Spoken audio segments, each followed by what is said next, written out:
এক গ্রামে এক বৃদ্ধ ঘড়ি মেরামতকারী ছিল। তার দোকানটা ছিল খুব ছোট, দেয়ালে ঝুলছিল অনেক পুরনো বন্ধ হয়ে যাওয়া ঘড়ি।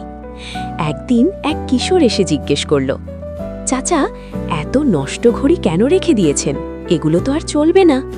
বৃদ্ধ হেসে বললেন, এগুলোর অনেকগুলো একসময় বন্ধ হয়েছিল কারণ মালিকেরা ভেবেছিল আর ঠিক হবে না। কিন্তু দেখো, তিনি একটা ধুলোমাখা ঘড়ি নামালেন, একটু পরিষ্কার করলেন, ভেতরে ছোট একটা স্ক্রু শক্ত করলেন, ঘড়িটা আবার চলতে শুরু করল।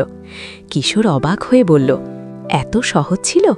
বৃদ্ধ বললেন, হ্যাঁ, বেশিরভাগ সময় ঘড়ি পুরো নষ্ট হয় না, শুধু ভেতরের একটা ছোট অংশ আলগা হয়ে যায়।